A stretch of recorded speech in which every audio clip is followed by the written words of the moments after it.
इस वक्त पूरे देश में एक ही चर्चा है, प्रधानमंत्री की सिक्योरिटी में जो सेंधमारी हुई, प्रधानमंत्री की सिक्योरिटी में जो चूक हुई, इस पूरे मुद्दे पर हर कोई इस वक्त चर्चा कर रहा है। लेकिन इन सबके बीच एक और सवाल है जो सबके जहन में है, वो है प्रधानमंत्री की सिक्योरिटी आखिरकार करता कौन है?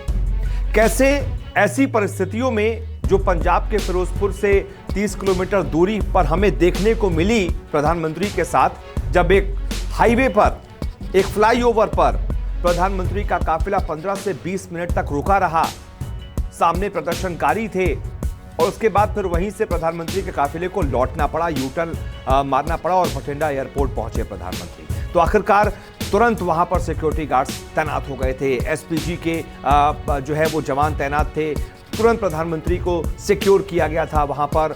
ये एसपीजी आखिरकार है क्या, ये लोग जानना चाहते हैं और ये भी जानना चाहते हैं कि आखिरकार कैसे ये काम करती है। तो आपको अपने इस वीडियो में मैं ये बताने जा रहा हूं कि प्रधानमंत्री की सिक्योरिटी किस एजेंसी के हाथ में होती है, किस ग्रुप के हाथ में होती है, ये ग्रुप कहां क्या जाता है, कैसे काम करता है और कितने सिक्योरिटी पर्सनल इस ग्रुप में रहते हैं। तो एक एक करके आपको पूरी डिटेल बताता हूं कि कैसे प्रधानमंत्री की सुरक्षा होती है। तो पीएम की सुरक्षा में सबसे पहले होती है एसपीजी, स्पेशल प्रोटेक्शन ग्रुप। प्रधानमंत्री की, भारत के प्रधानमंत्री की सुरक्षा एसपीजी के ही हाथों में होती है। और ये स्पेशल प्रोटेक्शन ग्रुप कैसे काम करता है, अब जरा ये समझ लीजिए। इस एसपीजी में सबसे अहम भूमिका निभाते हैं निशानेबाज, वो निशानेबाज जिन्हें अमेरिका की सीक्रेट सर्विस की गाइडलाइंस के मुताबिक ट्रेनिंग दी जाती है। ये शार्प शूटर कहीं भी कैसे भी निशाना लगा सकते हैं। अगर कोई आतंकी सामने आ जाता है या फिर बहुत सारे आतंकी सामने आ जाते हैं तो भी ये पलक झपकते ही उन आतंकियों को अपनी बंदूक से मार गिराने में कामयाब होते हैं। इन्हें इसी तरीके की ट्रेनिंग दी जाती है। एक एक निशानेबाज एसपीजी का बहुत सारे आतंकियों पर भारी पड़ सकता है, बहुत सारे आतंकियों से लोहा ले सकता है। इन एसपीजी के जवानों के पास MNF 2000 assault rifle, automatic gun और 17M रिवॉल्वर जैसे आधुनिक हथियार होते हैं। इन निशानेबाजों के अलावा पुलिस की भी बहुत अहम भूमिका होती है प्रधानमंत्री की सुरक्षा में। हजारों पुलिस के जवान चप्पे चप्पे पर तैनात किए जाते हैं।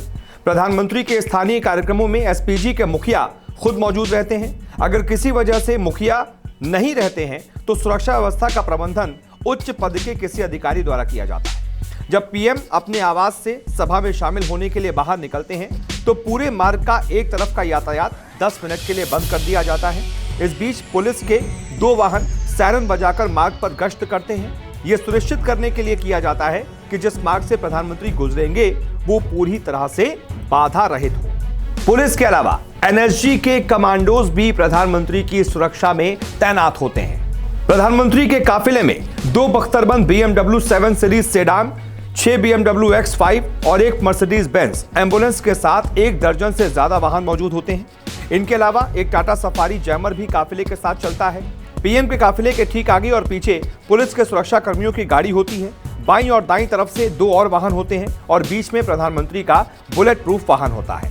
इसके अलावा पीएम के काफिले में 2 डमी कार्स भी होती हैं। ये हमलावरों को गुमराह करने के लिए होती हैं।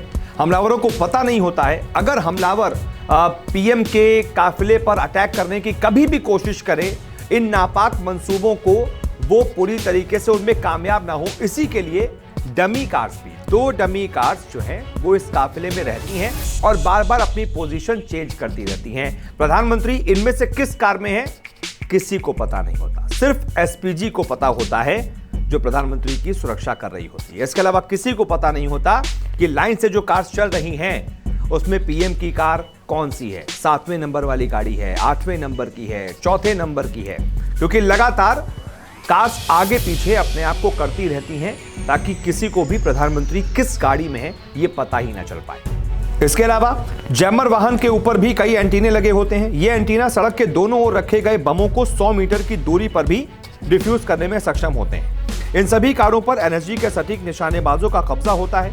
यानी एक तरीके से कह सकते हैं कि पीएम के साथ लगभग 100 लोगों का एक पूरा दल होता है। जब प्रधानमंत्री चलते हैं तब भी वो वर्दी के साथ साथ सिविल ड्रेस में एनएसजी के कमांडोज से घिरे होते हैं। क्या है रूट का प्रोटोकॉल?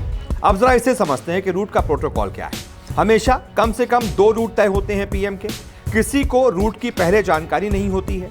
अंतिम समय में एसपीजी रूट तय करती है। किसी भी समय एसपीजी रूट बदल सकती है। एसपीजी और राज्य पुलिस में कोऑर्डिनेशन रहता है। राज्य पुलिस से रूट क्लियरेंस मांगी जाती है। पूरा रूट पहले से साफ किया जाता है। पीएम अगर बाय रोड कहीं जा रहे होते हैं तो ये पूरा प्रोटोकॉल जो है वो तय किया जाता है और उसी प्रोटोकॉल के तहत जो है वो प्रधानमंत्री का काफिला मूव करता है। इसी वजह से जो प्रधानमंत्री की सुरक्षा में सेंधमारी हुई, सवाल उठ रहे हैं, क्योंकि प्रधानमंत्री का जो एसपीजी ग्रुप है वो राज्य की पुलिस के साथ कनेक्टेड रहता है। एसपीजी रूट तय करता है और एसपीजी के अलावा पता नहीं होता है किसी को कि पीएम किस रूट से जाएंगे।